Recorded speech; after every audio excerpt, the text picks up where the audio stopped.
want to cover the obligations for the debt collector and the debtor for council tax on the Citizens Advice. This comes straight from Citizens Advice Scotland. Dealing with council tax arrears. If you missed a council tax payment, you're in arrears. This means you owe money to the council. Don't wait for them to contact you. You should contact your council straight away and tell them about your situation. Find local council on my.gov.scot. Public water and sewer charges are included on your council tax bill. Even if you don't pay council tax, you might still owe money to your council. If you ignore council tax arrears, your council will issue a summary warrant at a 10% charge on your bill, but also have to pay a sheriff officer fees as well as your debt. It can add several £100s to your bill. Trust me, it does. This first part is pretty much just saying contact them if you do have debt with them, and they can put a service charge on top of, what you already owe. If you cannot pay your council tax bill, ask your council if they'll let you pay the debt in smaller amounts. Probably be asked to commit to paying a regular amount. Each month, if you're not sure how much you can afford, you can use a budgeting tool or talk to an advisor at the nearest Citizen Advice Bureau. Good luck with that. Trying to get a hold of someone with Citizen Advice could take you several months to a year. In Scotland at least. England, it's actually really easy. When you miss council tax payment, you'll get a reminder from the council about 2 weeks after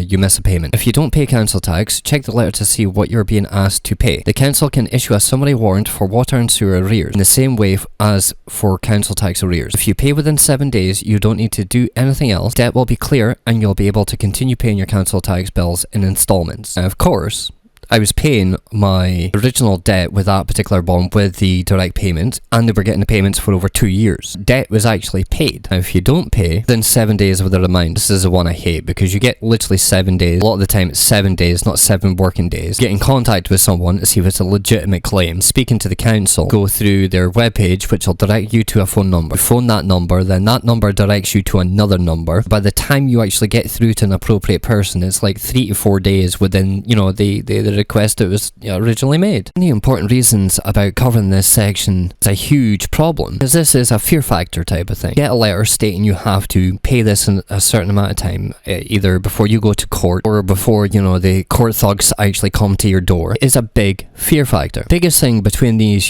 people that do social engineering or fraud or theft and so on and so forth of funds of, let's say, elders or people that don't actually know any better, biggest thing they do is use fear. For example, there's one in America, I found one of the YouTubers on it, where a guy was getting scammed. I think it was like over 3,000 or 30,000. It was like an IRS thing, and they're using fear and intimidation because a lot of the time they'll sit there and kind of go, if you hang up, then that's it, we'll send agents, to you and get you taken into jail and so on and so forth. And then there's the other scammer. They phone old people and, say they're this, that and everything. And then they tend to transfer a certain amount of money back to the person, but then say they transferred too much. And then get that person to pay them an undisclosed amount through, cards for, particular type of apps online or whatever. It's kind of like, Amazon gift card type of stuff. Or they'll do it where it's like you have to pay, the money and put it in a book and bind it and then wrap it with something else. And at that time, they're using guilt or fear to basically say, no, I'm going to lose my job. I can't feed my family and so on and so forth. We'll get the people that contacts me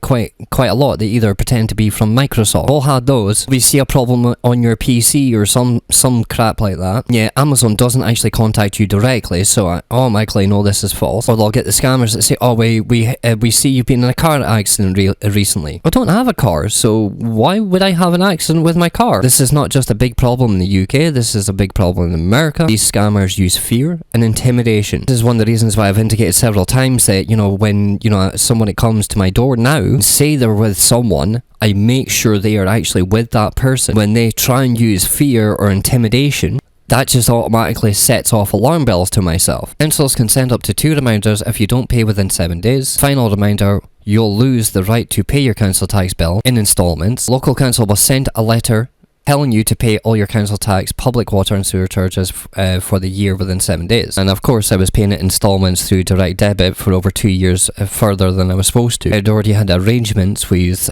Scott & Co. for, there's no warrant issued to receive, my funds otherwise. If you don't pay your council tax bill for the year, council will send you a demand letter payment This is called a summary warrant. Summary warrant will tell you how and when to pay. Also be charged a 10% administration fee on top of the arrears you owe. If you cannot afford to pay your council tax bill all at once, contact the sheriff officers and ask if you can pay it in instalment. You'll find their contact details on your copy of the summary warrant. If you can't agree payment with a sheriff officer, local council might try to take what you owe from your benefit if you get any of the following. I've actually been on disability for several years now. They would have had the ability to be able to take money from my benefits automatically without my permission. So all this didn't pay, or you haven't paid this, or we're going to use this to pay for this because you haven't been paying this, is a load of crap, because they have the legal ability to be able to take money straight from my benefits. Income support, job seekers allowance, pension credit, employment and support allowance, universal credit, meaning they can get a hold of any of your benefits regardless of which ones it's on, take installments of your money out to pay for that council tax debt. They had the means. I have been on disability for several years now. If I made a contract with them to pay a certain amount every month or every 2 weeks, I didn't do so, and they chose to take money out of my benefits, which they would have been able to do. You can only do that though if they told me when I made that original contract. If you fail to do this, then we can do that. But they had not done at that time, therefore it wouldn't give them the right to do so. And regardless of it being on the webpage, as long as if they don't tell you, then they have no right to do so, because you have not agreed to that part of the contract. That's not what they did. They took money from a contract that I made with them and overpaid them that amount, and then they used that fund to pay for something else. We will kind of cover that a little bit later as well, of why you cannot do such a thing. If deductions are not taken from your benefits, the sheriff officer will send you a charge for payment letter. Should give him a bloody charge for my letters. This asks you to pay the arrears within a particular time. The sheriff officer fees will be added what you owe. If you can't pay straight away, you can ask your local sheriff court for more time to pay. If the sheriff agrees, they give you time to pay order. What type of English is that? Time to pay order. It is a good idea to talk to an advisor at your nearest Citizens Advice Bureau about this. Like I said earlier, try to do that in Scotland. God, good luck to you. You do it in England, however, very fast, within 10 minutes. Spent days trying to speak to Citizens Advice, like trying to actually get through from 9 AM until they close. Still not get it through for like 2 to 3 days. I accidentally called the English number and I got through within 10 minutes. And I did that a couple of times and still each time got through within 10 minutes.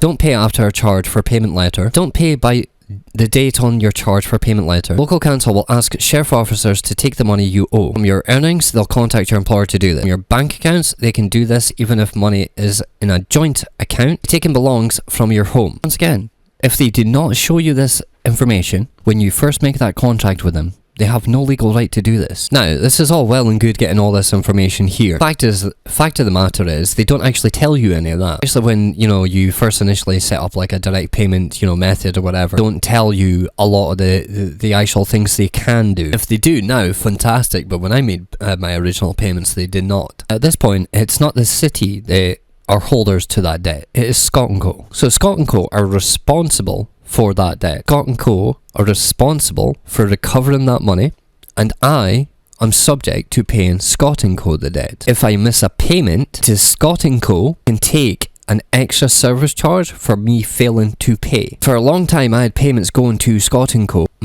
automatically. Now, my money was fluctuating for quite a while. I did tell Scott & Co at one point, I'm going to have to do the payments manually, otherwise I'm going to miss payments and then I'm going to incur a service charge. Now, Scott & Co at the time threatened me several times, stating I had to set up an automatic payment system. If I had done so, I would have incurred more debt. Yet the city decided to take funds for a payment system I had for something else to pay for a debt that the Scott & Co were holders of. Now, it might have been a different story. Slightly if the Scott & Co actually did that instead. They are the debt holders. They are the debt collectors. It's the same way if Scott & Co had, let's say, 3 debts with myself, you cannot use the funds from debt 1 to pay for debt 2 or to pay for debt 3, unless explicitly show me when I made the contract. This money was to pay the city council for the council tax debt. This was an overpayment for for that. But when we contact them, set up a contract, which is a legally binding contract. Therefore, we would have to go over contract law at that point, because it's got nothing to do with all this stuff that is posted online on, you know, the web pages with their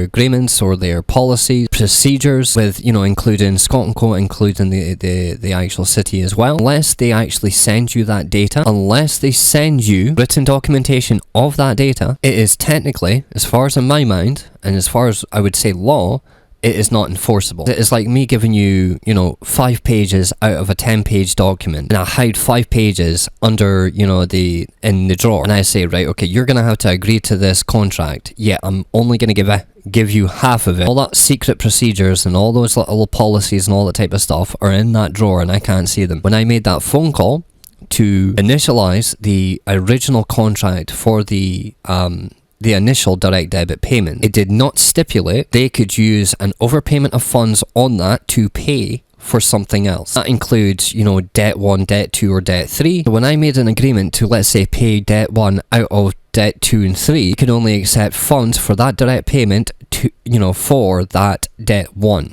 You know, of course, I've got, you know, agreements to pay for, you know, like debt 1, debt 2, and debt 3, but they cannot use the funds from each other to pay for each other. The same way, if I give them, let's say, I had an agreement to pay, like, you know, £10 a week for debt 3, £5 to pay for debt 2, and £5 to pay for debt 1. If I give them £20 extra for the debt 3, can't use that funds to then pay for debt 2 and debt 1, because that is not the contract we made originally. This is a complete breach of contract. Like I said before, this is like fraud, and I would say also embezzlement of funds, especially since they tried to give Scotland Co the funds and then refunded the money back to themselves, knowing the debt was already paid. They did not have the right to take the money the way they did. For example, this is not an argument of me saying don't pay your debt. This is an argument of a case of they're in breach of contract, taking your money by illegal means, by SPSO and local councillors and MSP and MPs using legal trickery, trying to abuse policy. They are complicit by helping Aberdeen City Council to continue to commit these crimes. Now, another example of institutions or companies or government abusing law policy to oppress the general public is Final Fantasy XIV, for example. On certain places on their website, they actually have links to obligations from the players and from their staff as such. One of these is like a grey area, which is basically a DPS tracker, for example. Now, Yoshida himself said that it was kind of like a grey line at first to use the thing, and then too many people bullying other players by actually using it. You know, people were telling other players that they were rubbish, their DPS was bad, so on and so forth. Yet, when you make the contract with them, certain information is not actually linked. Fair enough, it is on their website. On the contract, that part of, you know, that link to that website where it actually shows a certain type of policy is not on the contract. So when we agree to that contract, we don't agree to the part it's on the website that's not linked within the actual contract. Now, there are certain things about bullying or harassment and so on and so forth on the actual website. Certain parts are actually not on the contract, and there's no links to that type of policy on the contract. If you said certain things or whatever, you would actually technically, by law, by that contract, get away with it, but they enforce that rule that's on the policy that's not actually on the contract, and you get banned. There's also a public service announcement on the webpage, which is actually not linked within the actual contract itself, which stipulates that if you use a DPS tracker as such, you will be banned. Yet, it is not on the actual contract, therefore you did not agree to it, therefore you should not be banned, yet they are banning people. This in itself is actually a breach of contract, because they're breaching the contract they actually made with you. They are enforcing rules, policies and laws or whatever onto the player that did not agree to it. For example, there was a couple of players that actually got banned for having their chat displayed when they were streaming or recording us, you know, when they were playing. And this is because they're enforcing Japanese law, which is not legal to do so either, because it is not within the policy. It is not within their remit to punish you for showing someone that's being racist as such, or someone that's swearing, or someone that's misbehaving in a certain way. This is only legal in certain countries that have different defamation laws. In Japan, it doesn't matter if you're correct or not. If you say anything bad about someone, even if it's true, you can still be charged for defamation. So players in Japan generally cover their chat just in case someone says something, because then they can attempt to charge that person that displayed their, let's say, abusive behavior. Because within the contract, it states that we have to abide by our local laws. So they're trying to enforce a local law that's in Japan and every other different country, even though the defamation laws are completely different. This is a complete abuse of power once again.